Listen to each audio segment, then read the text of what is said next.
Make your life a masterpiece, my dear friend. Well, the first thing you want to teach anybody, a child, a kid, anybody, is that you'll never earn your way to freedom. You just don't. You look around and you see, Kurt Schilling, if you remember from Boston Red Sox, made $100 million a year. He's broke, bankrupt. I asked Warren Buffett, I said, what made you the wealthiest man in the world? And he smiled and he said, 3 things.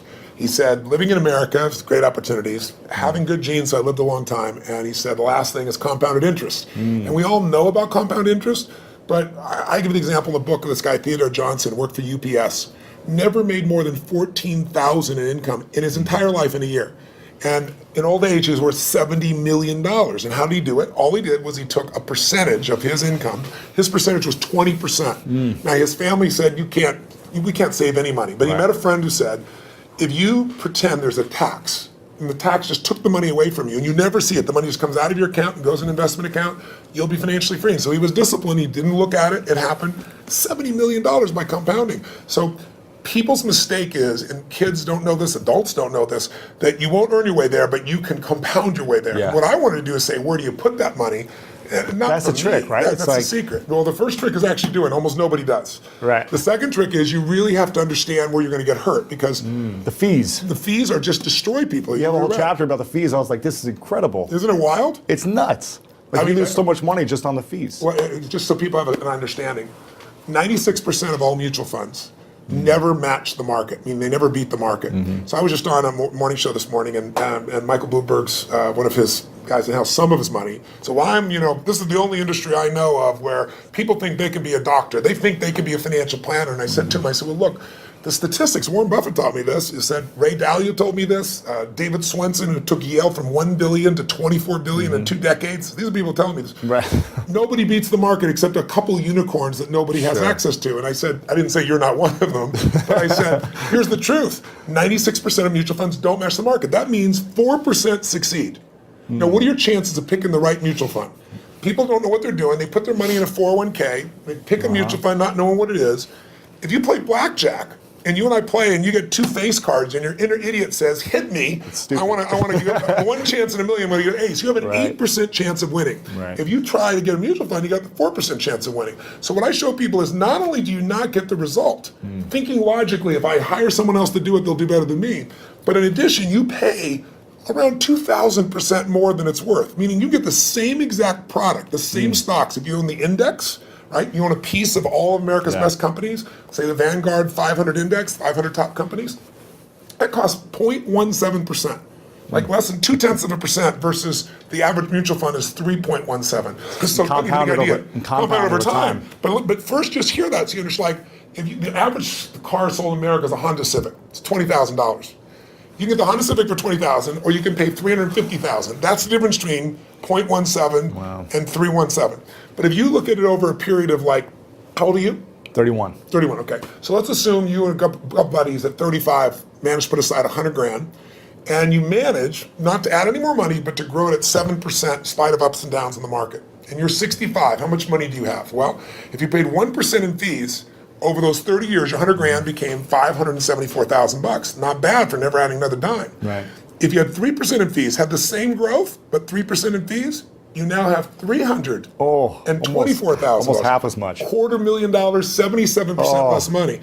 And you had the same return. It was just the fees. So the world, most people ask them, what are your fees? They have no clue. Right. So I've created a site where people can go, they can type it in, you find exactly what your fees are and what you should be paying. And it's highway robbery. Where in the world would you pay $2,000% more for the same exact product? You can only do it because the financial industry makes things so opaque, so convoluted, and people feel overwhelmed. And hard to understand. Very hard to understand. That's why I try to come in here and go, look, time to become the chess player, not the chess piece. Let me teach you so you understand what's going on. It's not that complex. They use all these big words, but when you know what's going on, you don't get screwed, and more importantly, you take advantage of the system instead of letting the system take advantage of you. Yeah, I like that. Now, you've coached some of the world's greatest athletes, former presidents, biggest CEOs. Who coaches you? I've had a lot of people asking me to ask you this question. Who mentors you? Who coaches you today? I have always looked for people that were playing the game at a different level than I am, and or knew the road ahead. I always tell people, anticipation is power. if you ever play a video game against a child, it's pretty disastrous, right? Maybe not for you. You're maybe a different generation. But for me, it's like, it's not the kid is faster and smarter. If they played this game before, like 8 million times, so they know the first shot's here, the second shot's here, the third shot there, and you're like reacting. So when you're reacting to things, you fail. So my mentors have been people over the year, different people. My earliest mentor was a man named Jim Rohn. He was a personal development speaker, just touched my life. Then I was involved in neurolinguistic programming, NLP, when I was, 21, 22, 23 years old. I became partners with a man named John Grinder, brilliant man, co-founder of that. But in my last couple decades, it's been people like Peter Guber, who owns the LA Dodgers and owns the Golden State Warriors NBA team, and he's just brilliant. He's got 52 Academy Award nominations, so he's a mentor for me. Paul Tudor Jones, I coach, but also I'm coached by him because we get to pitch and catch. And then, I've got some people in my life that, like Steve Wynn is a dear friend of mine, built most of Las Vegas. He's brilliant. And these guys are all 18 years my senior, so they know the road ahead. And I'm able to learn from them in advance and kind of anticipate things. And that, to me, is incredibly valuable. Yeah, very cool. Now, I want to ask you how you personally handle a breakdown. Because I've been to your workshop, and incredible experience. Thank you. And you teach people how to overcome their fears and how to handle breakdowns, but how do you personally deal with it? And do you even have any breakdowns? Yeah, they sent me a list of questions you had just to kind of give me a peek, and that was one of the questions, and I was like, it's interesting. It's breakdowns, it's certainly not something I experience, but it's not because I'm so talented or so brilliant or so fearless. It's just, you're like an athlete. You're an athlete. Yeah. You're in shape, right? You're not going to have a reaction in your body like somebody who doesn't take care of themselves. Right. So, I don't believe in emotional intelligence. I think it's useful, but I'm more interested in emotional fitness, because intelligence is a capability. Fitness is a state of readiness. Interesting. If you are fit, you can take that demand right now and you can deal with it. You can deal with that physical stress, that emotional stress. Same thing's true with psychological fitness, emotional fitness, right? So I'm pretty fit, and part of that is not because I'm so smart. Part of it is I've taught this for decades. I remember I had a woman who came to one of my seminars in her, early 80s probably, and she would run in this room, 10,000 people. I think it was, she went a couple of 10,000 person events, and she would get in this front row and fight her way through there. And she'd jump and go for it. And at one break, she came up to me, I was signing a book for her, and she says, she goes, Mr. Robbins, I've seen you at like 8 of these. She goes, I've seen you like when you're really, I know I can hear your voice, you're hurting or you haven't slept. And she goes, you always seem to be so up all the time. How come you're so up? And I said, well, part of it is I attend all these seminars. So I'm teaching it. So there's a fitness to that. But there's also, I've buried 3 fathers and 1 mother, and that affects your life. I've had a physician look me in the eye and say you have a tumor in your brain. Wow. And so I've had those moments that when you've had extreme stress and you push your way through it, you build psychological muscle. It's like it takes a lot to knock me off. In the early days, we didn't have $50,000 to keep the doors open. How do we do it? Then I had graduated to $5 million. I graduated to a partner of mine who kind of didn't do things well, and I ended up owning $100 million because I had to take on his debts. $100 million. But when you do all that stuff, now my companies do $5 billion, a year. So you keep expanding what I would call really the circle of the threshold of your influence. Sure. Everybody has a threshold of control, and if you get beyond it, you kind of freak out. So it takes a little bit more. I can't. So you don't really have breakdowns. I don't have a breakdown. I mean, do I get pissed off or get frustrated or tired? Yeah, but a breakdown, honestly, no. So how do you handle it if you get tired of something? I sleep when I can. Okay, cool. I mean, it's honestly, it's pretty simple. But when I've had challenging times, I mean, I have so many tools. Yeah. I pull them out. And mostly it's just like you as an athlete. You don't just physically break down. Right. You take care of yourself. So I'm constantly training that. I think most people don't train their mind and emotions. It's like I think the most powerful muscles to me are not physical. They're as strong as important as they are. It's like faith is a muscle, courage is a muscle, determination is a muscle, playfulness is a muscle. Passion unexpressed weakens. Faith untested gets smaller. Yeah. So I'm always. I call it deep practice. I'm always pushing myself to the edge, and pushing yourself to the edge makes you stronger. Yeah. In the book, I was really excited to hear you talk about, you say the secret to wealth is gratitude. Somewhere in the book it says that. And I think maybe it was someone else you were referencing. Yes, it came from Sir John Templeton. And every day I practice gratitude. When I wake up, and every night, I always try to say to my girlfriend or someone I'm talking to before I go to sleep, 3 things I'm most grateful for. That's great. Now, why? So I was pleased to see that. I was like, I'm on the right track if I'm living in gratitude. But why is that the secret to wealth? Well, Sir John Templeton is probably one of the greatest investors in history. People don't know his name. He started out with nothing. He wasn't Sir. He wasn't from another country. He came from the U.S. And he decided that he wanted to understand wealth, and so he saved $10,000, a huge amount of money in those days. And when Hitler invaded Poland, he developed a belief. And his belief was, you make your money in times of maximum pessimism. Like if you were around in 2008, 9, you remember what it was like, right? Yeah. You could have bought, the Sands in Las Vegas, you could have bought their stock for $2.28. Today it's $67. Wow. It's a 3,000% return. Not bad. You could have bought Citibank for less than $1, right? So people in those times, he understood that. And so what he did was, and everybody thought the world was going to end, he took $10,000, he bought every stock on the New York Stock Exchange that was $1 or less, including companies everybody thought were going bankrupt. But when things are bad, people think it's going to be bad forever. When things are good, they think it's going to be good forever. And they're always wrong. Life's cyclical. So there's a season for everything. So once we got through World War II and a few years later, guess what? Those same stocks made him a billionaire. So when I asked him, I said, what's the secret to wealth? His response really touched me. He goes, you know it, you teach it. I said, what's that? He said, gratitude. And I said, why do you say that? He said, because if you got $1 billion and every day you live pissed off and frustrated, the quality of your life is called pissed off and frustrated. Right. But if you have nothing, but you're euphorically grateful for whatever you have, you're the richest person that you're going to know. He said, so it doesn't matter how much money you got if you don't have gratitude. So I do the same thing, by the way. I have a process I call it priming, where I get up every morning. I do mine in the morning. I do this radical change to my body, kind of alter my state. And then I do 10 minutes, I never miss. And my first 3.5 minutes is what I'm really grateful for. And I make myself think of at least one of those three that's something really simplistic instead of something giant. The wind on my face, the look in one of my kids' eyes, something of that nature. And then I do 3 minutes of strength and healing. I do 3 minutes of what I'm going to create in my world. And I do that for a minimum of 10 minutes every day, because I believe you have to condition it. You don't just hope that stuff shows up. You set your intention each morning. Without a doubt, every day. Yeah, Every very day. cool. So what are you most grateful for recently in your life? Gosh, so many things. Well, it's Thanksgiving, so one piece. Well, one is my daughter is 40 years old, and she's been wanting to have a child forever, and she's going to bring me a grandson in a few months, which is kind of cool. Congratulations. Thank you very much. That's cool. But also, it's Thanksgiving, so for me, it's a very emotional time, because my family was fed when I was 11, and we had no food at Thanksgiving, and it touched me so deeply, and I decided I was going to give back. So when I was 17, I fed 2 families, and then 4, and then 8, and then I didn't tell me I was doing it, and then I got my friends to do it, and my companies grew, and I've fed 42 million people now over 37 years. And but you have a challenge for this, right? Yeah, well, this one, what I did is I decided, I'm writing this book, and in the middle of writing it, last summer, most people didn't even notice, Congress cut food stamps. They don't call it food stamps anymore, but I lived on them, so I know what they are, food stamps, with my family. Family lived on them. But they cut it by 8.7 billion, which means you eliminate 2 million people from the rolls overnight, and they still need to eat. Wow. So I support all these nonprofit organizations, and Feeding America is the largest in the country. And so I thought, I want to call attention to this. So if I donated all the profits of this book in advance, how many people could I feed? Because I normally feed 2 million through my foundation, and I match it. So we feed 4 million a year. And they said you could feed 10 million people. I was like, wow, I'm in. Wow. and then as the years gone by, I've gotten more and more inspired. And so now I'm going to feed 50 million people personally, not just from the book. I'm writing a larger check on top of it.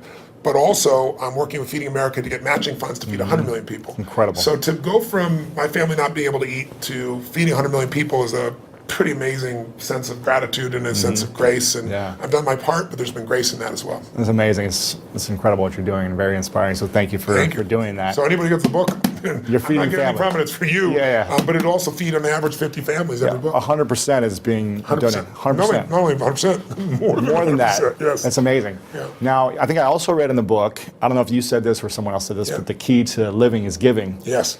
Now, I think I might have heard you say this actually back when I first saw you when I was 16 at an event.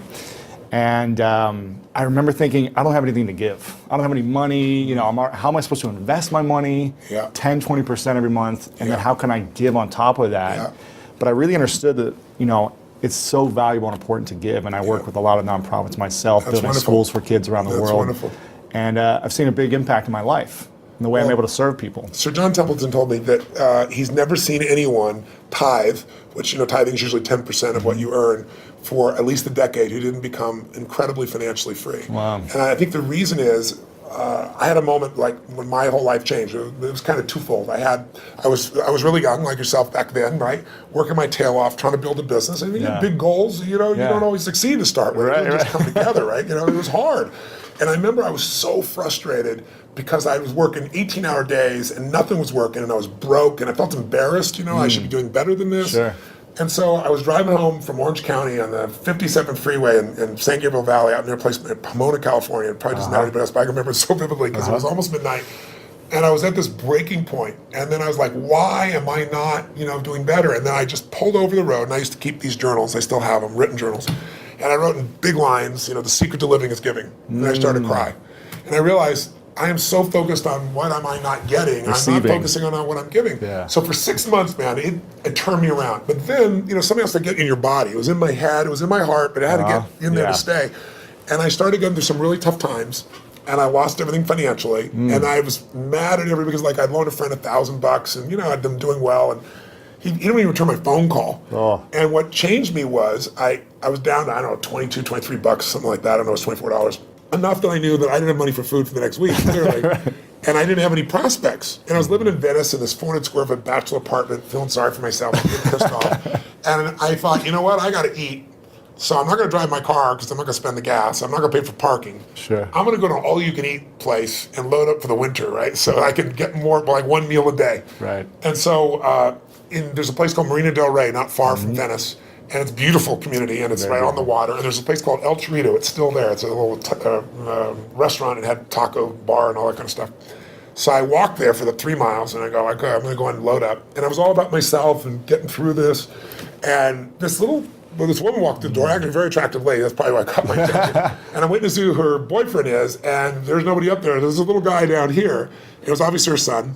And he's wearing this 3-piece suit, a little vest. He opens the door for her. He pulls out the chair for her. And it was just, he stared into his mother's eyes. I mean, it was just pierced into her eyes. I don't know what it was, but something about him was just so moving. He was such a sweet, caring, loving young man to his mother that moved me.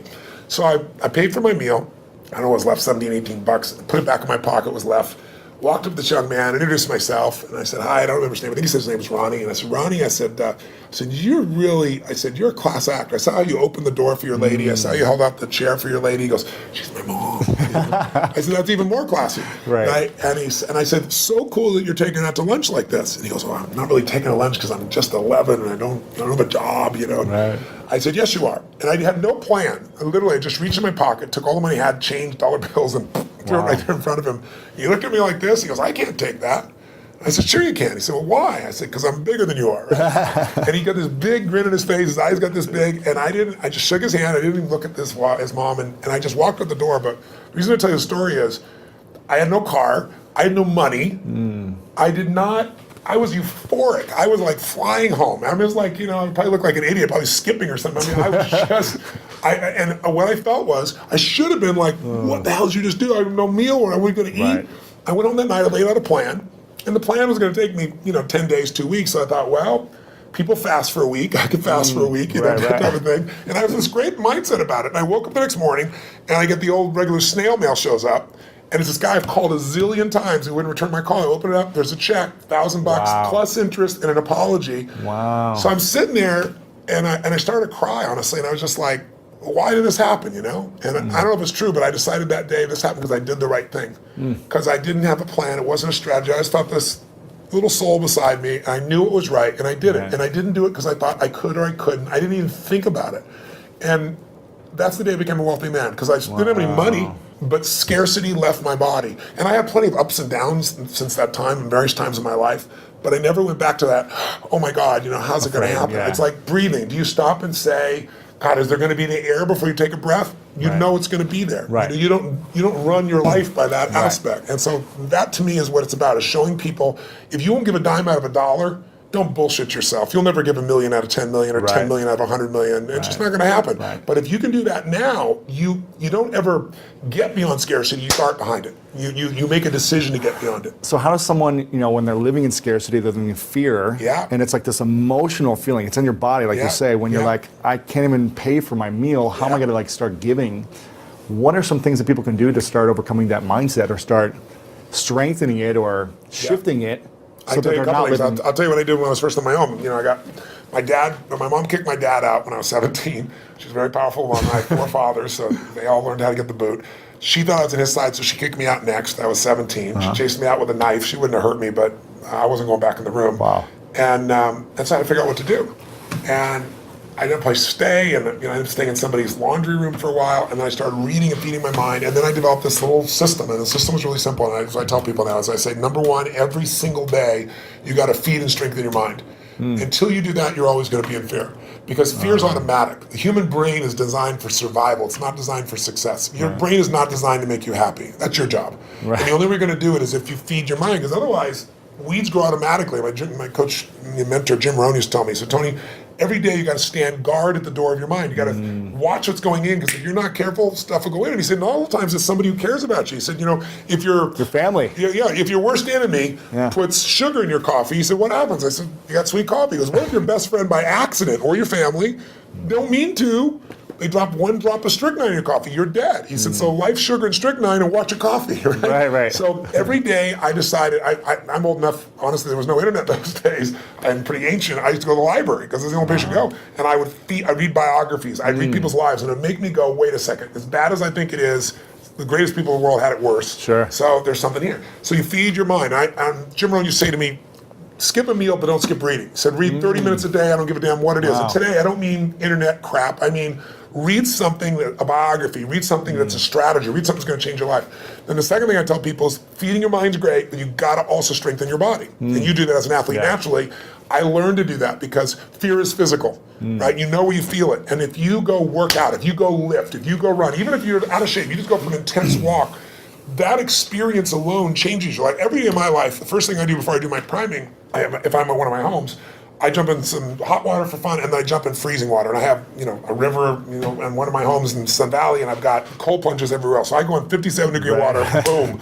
And what it does is it's teaching my brain, I tell my brain what to do, and it does it. It doesn't feel like it, doesn't want to do it, and every cell in your body is alive, right? So it doesn't have to be like 2 hours worth of something. It can be something you do for 30 seconds, but it's training your body to be strong, because a strong body creates a strong mind and vice versa. Yeah. The third thing I tell people is find a role model. It seems impossible till you see somebody who's done it. So, Ray Dalio is one of the greatest investors in history. The guy was a caddy, right? His dad was a jazz musician. His mom was a homemaker. He's worth $14 billion. He found someone to mentor him. He found multiple people to model. Right. You don't always find a mentor, but you find somebody you can model. And when you start seeing that somebody else can do it, and you see they really did, you start to believe, you start to get certainty. And then the fourth thing I tell people is it's massive action and constantly change your approach, and then it's find somebody worse off than you are and help them. Because when you do that, it gets you out of yourself. And that's what I really have people do. That's what we do at Thanksgiving. We have our basket brigade where 2 million people get fed. Amazing. Not the one I do, the one that I get people to do. And it's amazing. People go in there and they see, my God, I thought my life was tough, but look at this person's life. It makes you appreciative. It puts life in perspective. Yeah, very cool. Now, talking about feeding the mind, if you could only leave 3 books behind, it's the end of your life. To who? 3 books behind to your kids. Yes. And or the message to the world of here's the 3 most important books that you should read. That's tough. What are those 3 books that all the books I've read through? You can only pick 3. That's a tough one. I don't know if I can do that, but I'll tell 3 off the top of my head. I'd say Man's Search for Meaning, Viktor Frankl, because all of us in our lives are going to experience extreme stress. I don't care how much money you have, I don't care how much people love or respect you, you'll have your time. It might be a health issue in your family, it might be something happens to the economy, something happens to all of us. And so to see how people that were put in the most insane, unjust environment, people that were in Auschwitz, how they dealt with that unbelievable situation and how the ones that thrived in spite of it, and to go through Viktor Frankl's way of understanding how to create meaning in your life, I don't think there's a more important book. I think maybe another one might be As a Man Thinketh, because it's a book that you can read dozens of times in your life. It's small and it's the core of everything. As you think, so you are. I mean, obviously the Bible is an extraordinary book, or whatever religious document a person believes. I'm personally a Christian, but I tell people whatever you believe, you need to practice it, whatever it is, because there are many different ways of connecting, to what has created us. And then that's 3 already, but I give you one more. I think another one that's important would be understanding the life cycles of humanity. There's a book called Generations. It's a big book. It's, I think, 1,000 pages, 800 pages. Bigger than this book. Much bigger than this book. But it's a book worth reading because it shows you how, as every 100 years, 80 to 100 years, we run through the same cycles. Like what we've just gone through economically in 2008 happened 80 years before. And you can go through 1,000 years of Roman history and you see it. And then when you begin to be able to anticipate what's coming, you know how to take advantage of the season. Some people freeze to death in the winter. People that are prepared might snowboard or ski and have a good time. Right. So it's a brilliant book, and it's by Strauss and Howe. It's worth reading. Cool. All right. So those are 4. I'm curious. Why didn't you recommend one of your books? I don't think I'm the greatest book in history. I'm just teasing. I'd frankly have to put some in an event. Exactly, yeah. Events are incredible. This is a question from your son. Yes. And I said, is there any question you haven't asked your dad that you're still curious about? And he said, yeah. He's pretty calm, actually. He's a calm guy. He's not outrageous like you. He's pretty outrageous. And he said, my dad does everything on such a big scale. Everything is big. Everything is huge, impactful. It's like the biggest it can be, the best it can be. Yeah. He said, but I wonder what's something small he's done that he's so proud of. So is there something small you've done? An example was you giving money to, that child was a great example of that. But is there something recently you've done that's so small that you're like really proud of? A lot of people don't think proud is a good term. I think it actually is. Ego is edging God out. That's when you make shit up to make yourself feel good. But I think if you've really done something, you have, and no one could take that from you. And so I'm proud of who I am as a man. I'm proud of the things that, what goes on when the camera's not on. And there are people around me all the time that will tell other people stories about what I'm really like. So I don't have to communicate that to people. It gets shared. So I don't know. There's so many things in life. I don't measure them as big versus small. Sure. My wife was somebody who would see one person and be thrilled, and I had to see 10,000. I think so. She's balanced it out for me. I feel like life is short, and while you're here, I want to have the most impact that I can. So I go deep and I go wide. Right. But every interaction to me is an important interaction, and sometimes that interaction is just being kind. I know it sounds stupid, but kindness can, to the right place at the right time. Somebody can be suicidal, you don't know it, and you're being kind, and it changes their state. Yeah. It's an interesting story of there's a gentleman who wanted to kill Nixon, and he couldn't get access to Nixon. It's a true story. And so he wrote a journal, that's how we know the details of it, and he decided he's going to go after Wallace, and he's going to shoot Wallace, and he actually did do that shooting. And when they read his journal, it was fascinating. He didn't want to kill Nixon because he didn't like him or Wallace. He just wanted to be famous. He wanted to be worth something. And one of the reasons he didn't kill Nixon is he was going after Nixon, and he was this far from the president, and an old woman bumped into him just as he's reaching in his pocket to get this gun. And in the middle of this, everything's frenzied. He wants to shoot, become the most famous man, another one of those assassins. And this woman grabbed his hand and said, "I'm so sorry. I'm just so sorry." Really? And he said in his journal afterwards, his hand was on the gun. Wow. And her looking in his eyes with this love in her eyes and this kindness in her eyes, he said, "I couldn't make her witness that," and he put the gun away. Oh, man. That saved Nixon's life. Wow. Right. So we went after Wallace, But that's the power of a moment of kindness. So I think we underestimate. Somebody came and fed my family when I was 11 years old, Obviously, the person must not be alive still because I've told the story these last 20 years. And they haven't reached out to me. Yeah. But, imagine what the impact of that was by that one little act of kindness. Crazy. Yeah, amazing. So you go back to 31. You're 31, you're my age. Yeah. What are the 3 things you do with your money based on the information in this book? We talk a lot about asset allocation. Yes. The fees, understanding where you're putting your money, and understanding finding a fiduciary, right? Yes. We talk a lot about that, but what would you do if you're making... Knowing what I know today? Yeah, go back, you're 31 years old, what would you be doing? Well, three things you do first.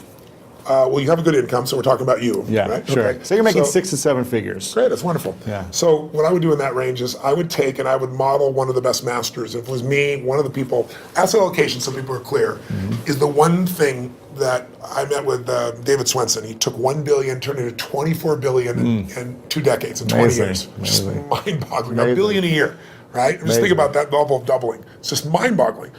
And I asked him, I said, what are the dials? What are the only dials we can touch? And he said, Tony, to increase your return, there's only 2 things you can do. He said, you can make better selections of stocks. He said, you can have better timing. He said, and you can have better asset allocation. He said, the first 2 will never happen because the first 2 cost you money. Got to hire somebody. Everybody's wrong on the timing. He said, asset allocation, which simply means dividing your money into different buckets. Some of those buckets are secure so that even though you think you're going to be a genius, you're going to make money no matter what. That money grows slower, but it'll always be there, and it'll give you freedom for the rest of your life. There's a growth bucket, which is also a risk bucket. We forget that. Yeah. Because one of the things Ray Dalio taught me, he said, Tony, everybody invests and what they think they know. If you grew up with real estate, you're not a genius, but you made money in real estate because anybody can when real estate's going up. Yeah. You think you're a genius. You think you know stocks. Oh, you're a genius, in 1999, right? Sure. You're a genius in 2010 as things started to grow a bit. He said, whatever you invest in your lifetime, that area is going to drop 50 to 70%. There is zero exception. He can show you mathematically and he can show you historically. Wow. So he said, you have to diversify even though you don't want to. And you have to divide these monies up. So every one of them taught me different asset allocations. But the one that I think is the most valuable for anybody to really take advantage of is Ray Dalio's, because Ray Dalio's figured out, why is it in 2008, if your stockbroker, your financial planner said, we're going to protect you, we're going to put you half in stocks and half in bonds, why did they both go down? You weren't protected at all. Same thing happened in 2000. And he figured something out. When you think you're in a balanced portfolio, you're not balanced. And the reason is stocks are 3 times more volatile than you'll find in bonds. What does that mean? It means when you think you're 50-50, you're 50-50 with your money, but you're not 50-50 with your risk. You're 95% at risk and 5% on the good side. That's why everybody loses. So he figured a formula because he said, look, someday I'm going to be gone. Yeah. I want my kids to have the money long term. I want all the philanthropic things I'm doing to be taken care of. So he spent 15 years studying the markets and figured out, how do I design a portfolio that'll make money every time? Like, if it loses money, it lost in 75 years, it's lost 1.6% when it's lost, but it's been right 85% of the time. Wow. If you went to Vegas and you had a plan that worked for 75 years and made money 85% of the time, and when you lost 1.6%, and when you gained more than 10%. The biggest loss in 75 years is 3.95%, less than 4. Wow. So why did people not make it in the stock market? Because when you take a 50% hit, they all say stay in. Nobody, the average person never stays in. Sure. If you look at the last 20 years, the average person, the stock market over 20 years, from 1993 to 2013, has averaged 9.2%. Pretty cool compounding. You Yeah. double your money pretty damn quick doing that. Right. But the average mutual fund investors made 2.5%. Ooh. Why? Because they freak out, they sell when it goes down, they buy when it's looking good, which is the wrong time to buy it. They don't know what to do. So what Ray Dalio's strategy does, and by the way, he's never shared this strategy ever publicly. And he gives it in here. He gives it in here, which is mind-boggling. Very Now, cool. I pushed him, I teased him, I cajoled him. In the end, I said, look, you're not taking any more money, help the average guy out. He lays it out. You can do it yourself, or you can have someone else do it for you, but it takes 15 minutes a year and 85% success over 75 years. And I could take any time period, the last 30 years. He lost money 4 times. One of those was 0.003%, so it's really break even. So, and again, the most he ever lost, less than 4%, average 1.9%. So if you're looking for a plan, I'd put some money there. Then the other money that I would do is I'd take some of that money and I'd look at what are the biggest trends. I have a lot of my money also in senior housing. And the reason is twofold. It's a demographic inevitability. There's this giant wave of baby boomers, and there isn't enough senior housing to take care of them. And I like it. I like to create a quality place for someone to be able to be lived and taken care of and so forth. But there's huge income from it, and there's the growth in the asset itself. Sure. So I'd be looking at what are the big trends, but I would make sure I locked down a segment of my money that I took a percentage of my income no matter what, and I made it really big, and I made it so I never have to work again. And that's where I am now. I don't have to work. And what's ironic is, when you interview people that make at least $750,000 a year, right, just under $1 million, 80% of them say they'll never retire. When you interview people that make a very little amount of money, they all talk about wanting to retire. Right. And the people that do retire say they'll retire after 75. Like, Steve Wynn, my buddy, he's 72. Warren Buffett's 84 now. Still working. I met with Jack Bogle, who created Vanguard. He's been in the business 63 years. Wow. He's 85 years old and such a genius. Sitting down there, he spent 4 hours with me, by the way. He came by for 45 minutes. He wrote in the book here, he goes, Tony Robbins came by for 45 minutes. 4 hours later, I had the most provocative and probing interview of my life, he said. But the guy's still in the game. Because the real goal is not to have to work. If you don't work, you'll go stark raving mad, because we all need to be productive to feel alive. Yeah, interesting. A couple questions left for you. Sure. One of them is, what's your definition of greatness? I don't know. I think everyone has greatness. I don't like that separation. I respect it, because in sports, I think it's really easy to measure. But sports is one aspect of life. I think everyone has the opportunity to be great. To me, being great is being outstanding, to stand out from all the rest. And as you know, in sports, it can be by a few microseconds, right? In the Olympics, it could be a nose hair, and you stand out. If you stand out, you show other people what's possible. Not everybody likes that. Some people get angry and think you're showing them up. Other people get inspired. I've always been inspired by somebody who's the best in the world at what they do. And so I think greatness is somebody who just will not settle and finds a way to do, be, share, and create in life what they want, as opposed to fitting in. I think most people are trying to not be rejected. I wrote in this book, I took a quote from Aristotle saying, how do you really live your life? Well, if you don't want to upset anybody, it's really simple. Don't do anything, don't say anything, don't be anything, and everybody will like you. You know? But if you want to have a quality life, I think you just have to put yourself on the line. And so to me, greatness is people that put themselves on the line, they keep growing, they won't settle. So what's next for you? What are you still up to? I mean, why are you going after inspiring 100 million people, feeding 100 million people? What's next? Why not? Right? It's like, what else are you going to do with your life? I look at, there are lots of challenges. I mean, this is a problem I wanted to go after. It's a problem because people are being abused by a system and nobody means to abuse it. It's just, it's not an evil system. It's just, you have large corporations that are set up to make a profit, and that's their job. They're not set up to make you as an investor more profitable. So they take care of their shareholder first. So they get all the fees they can, they manipulate the system. So I want to give people freedom. To me that's valuable. But what I do with my life is I look at what I see that moves me. I mean, I always tell people ask me about speaking, they say, how do you be an effective speaker? I said, don't speak about shit you're not passionate about. And that you don't have a true edge where you can help somebody. If you can add massive value and you're passionate about it, then talk about it. Otherwise, shut the what up. That's my view. So when I find things that I'm very passionate about, I like to go deep. I think we live in a Facebook world, a Twitter world, a tweeting world, texting world, where people are, by technology, not realizing they're becoming more and more shallow. I mean, there's people ending relationships by texting now. It's like, just, are you kidding me? They go, why is that person upset? I can understand. Did you see this? I texted you. And I look at them going, are you kidding? But technology is making us think that our Facebook friends are our friends. I mean, give me a break. There's only a few friends you can go deep with. You can't have 10,000 friends and go deep. And I think a lot of people are dissatisfied because technology is making us go faster and faster. So I look for things to go deep in. And I think in our lives, there's a few areas that matter. Your body, your emotions, your spirit, your relationships, your economics, your business. Those half dozen or so areas I like going deep in, and I'm going to keep doing it. Chad Moretta asked me he said, all the interviews you've done lately for promoting this book, they've been very intellectual. And he said, I'd love to see you get him in his physical state and show your move. So in a second, I want to see if you'd be open to doing a thumb wrestling and getting into state so we can show people how you do this. If you're open to it. If you're open to it. In a second. You go getting in state. Getting in state that's not what it's about. So go ahead. I would love to see how you get into it right before you go on stage or whatever. I don't go to state to thumb wrestle. Trust me. Arm wrestle? Yeah, no, good. But before we do that, if you're open to it, I just want to acknowledge you, Tony. I think it's you've had a huge impact on my life and so many people. I posted last night. I'm going to be interviewing Tony. Is there any questions you guys might have? And hundreds of comments and questions of people saying how you've impacted their lives. So I just want to say thank you for creating the spark for so many people, including myself when I was 16 and watched you for the first time. Where did you come to the seminar? It was in St. Louis, Missouri, at the Javits Center back in the day. It was. I don't think it was UPW. It was like it's a one-day event, wasn't it? It might have been 1 or 2 day. I remember it was like Donald Trump was there, Dick Vermeil, like a lot of people were there. And I remember my dad bought us floor seats, like probably halfway back on the floor. And there was a moment where you walked out and you came out and you walked right next to me. And I remember thinking, first off, wow, you're really big.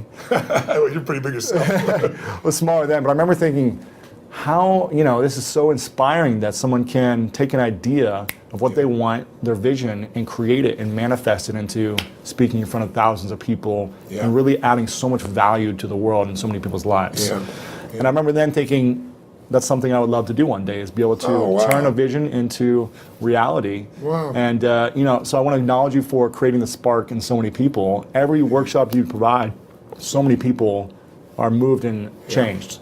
And so I think it's so powerful what you've created, and I want to acknowledge you for that. I really appreciate it. That's I'm glad to know that was one of your triggers. That's very cool. So, thank you. Very cool. I'd love to do this move if you could do it. If you're open to get it up. So what do you want to do? You want to thumb wrestle? I want to see you do your move, if you can show. Are you open to it? No. Okay, let's thumb wrestle. It's just totally artificial. Let's thumb wrestle. It's like me talking about passion, right? I said don't do it if you're not passionate. I'm not about passionate thumb wrestle, but how do we do this? So we're going to go 1, 2, 3, 4. I declare thumb war. Okay, have you ever done this before? No, go for it. Okay. Oh, we'll just do it? You got to get my thumb down. You got to hold it for 3 seconds. Okay. You got big hands. Okay, this is going to go on for 20 minutes. Oh, you got it. I think you gave it to me. You gave it to me too easily. Dr. Robbins, thank you so much, man. Thank I you. It's nice appreciate meeting it. you. Thank Thank you. you so much.